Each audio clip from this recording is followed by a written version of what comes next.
সামগ্রিকভাবে বিরোধী দলগুলোর এই ব্যাপারে ব্যর্থতা আছে। তারা সরকারের উপরেও তারা এজন্য আন্দোলনের চাপ, রাজনৈতিক চাপ তারা সেভাবে এই প্রশ্নে তৈরি করা যায়নি। সরকারের এটা আসলে একটা প্রতিহিংসার জন্যই আজকে বেগম জিয়ার জীবনটা আজকে একেবারে বলতে মানে আশঙ্কাজনক পর্যায়ে এসছে। বেগম জিয়ার যদি কোনো দুর্ঘটনা ঘটে, জীবনহানির কোনো ঘটনা ঘটে, এর দায়টা অনেক বড় হবে, এর ভারটা হবে অনেক বড়। জোরালো আন্দোলন ছাড়া তো মনে করি সরকারকে যদি বাধ্য করা না যায় তাহলে তো খালেদা জিয়ার মুক্তি আসলে তো হবে না। দল হিসাবে বিএনপি এটা বলতে আমার তো দ্বিধা নেই, যে আন্দোলনের চাপ তৈরি করা দরকার বিএনপিটা দল হিসাবে সে আন্দোলনের চাপটা তৈরি করতে পারেনি। আর অর্থাৎ এমন একটা পরিস্থিতি তৈরি করা যেখানে সরকার বাধ্য হয় তাকে মুক্তি দেবার জন্য অথবা তাকে চিকিৎসার জন্য তাকে বিদেশে পাঠানোর যে ব্যবস্থা সেটা করবার ক্ষেত্রে। আর সামগ্রিকভাবে বিরোধী দলগুলোর এই ব্যাপারে ব্যর্থতা আছে। তারা সরকারের উপরেও তারা এজন্য আন্দোলনের চাপ, রাজনৈতিক চাপ তারা সেভাবে এই প্রশ্নে তৈরি করা যায়নি। বিএনপির পাশাপাশি বিরোধী দলগুলোরও কম বেশি তাদেরও দায় আছে। তো বিএনপি এত বড় একটা জনপ্রিয় দল, জনসম্পৃক্ত দল, লক্ষ লক্ষ নেতাকর্মীরা, কিন্তু এরকম একটা সাজানো এরকম একটা রাজনৈতিক প্রতিহিংসামূলক মামলায় তাদের দলের চেয়ারপারসন, তিনি কয়েকবার প্রধানমন্ত্রী ছিলেন এবং দেশের সবচেয়ে জনপ্রিয় নেত্রী তিনি। তো তাকে এরকম একটা তিলে তিলে তাকে মৃত্যুর দিকে তাকে আজকে সরকার ঠেলে দিয়েছে। এ ব্যাপারে তো মানুষের দিক থেকে তো ব্যাপারে প্রচণ্ড ক্ষোভ আছে, মানুষ বিক্ষুব্ধ।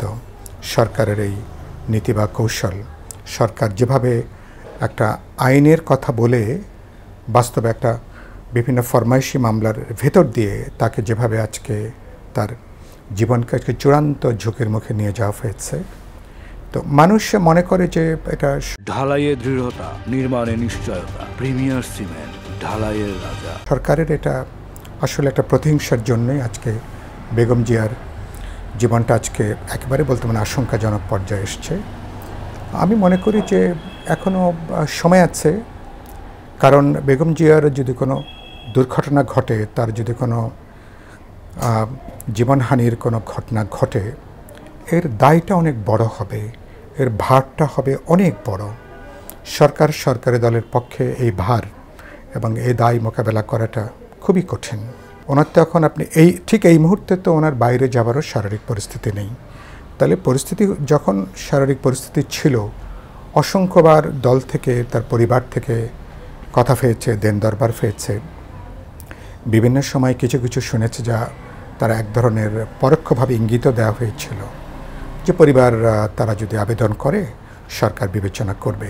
তাদের রাজনৈতিক সমীকরণের জায়গা থেকে হয়তো বেগম জিয়ার এই মুক্তিটা মেলেনি, কিন্তু আমি এখনও মনে করি বেগম জিয়া যদি তিনি একটু স্টেবল হন, এই ধাক্কাটা যদি কিছুটা কাটিয়ে উঠতে পারেন, এখনও সরকারের এই রাজনৈতিক সদিচ্ছা দেখানোর সুযোগ আছে। সাবেক প্রধানমন্ত্রী, একটা দলের চেয়ারপারসন, তিনি তখন মৃত্যুর মুখে, এইটার চাপটা বললাম, এটার দায়টা অনেক বড় হয়ে যাচ্ছে এবং যেটা আমি ইতিমধ্যে উল্লেখ করেছি। সুতরাং তার সরকারের উচিত হবে যে সামনের দিকে বিএনপি বা বিরোধী দলের সঙ্গে আলাপ আলোচনা করে বেগম জিয়া কখন কীভাবে তিনি বাইরে যেতে পারেন সে ব্যাপারে একটা কার্যকারী, বিশ্বাসযোগ্য উদ্যোগ নেওয়া।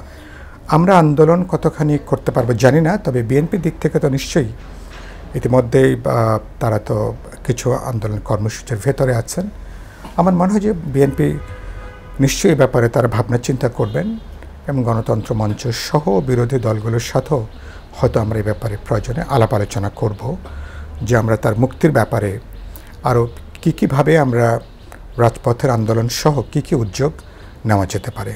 কারণ তার তো সরকার যে তাকে এখানে তেলে তেলে মৃত্যুর দিকে নিয়ে যাচ্ছে এটা তো সবাই বোঝেন, এটা দেশের মানুষ বোঝে, ইন্টারন্যাশনাল কমিউনিটি সবাই এখানে বোঝে। সুতরাং এখানে তো এ ব্যাপারে জোরালো আন্দোলন তো অবশ্যই দরকার। জোরালো আন্দোলন ছাড়া তো মনে করি সরকারকে যদি বাধ্য করা না যায় তাহলে তো খালেদা জিয়ার মুক্তি আসলে তো হবে না। সুতরাং এটা তো একটা খুব সহজ বিষয়। তো এটা নিশ্চয়ই বিএনপি উপলব্ধির মধ্যে নিয়ে তারা গা ঝাড়া দিয়ে তারা তাকে রক্ষা করার, তার জীবন রক্ষা করবার জন্য তারা কি করতে পারেন সে ব্যাপারে তাদের দিক থেকে উদ্যোগ নেওয়া দরকার।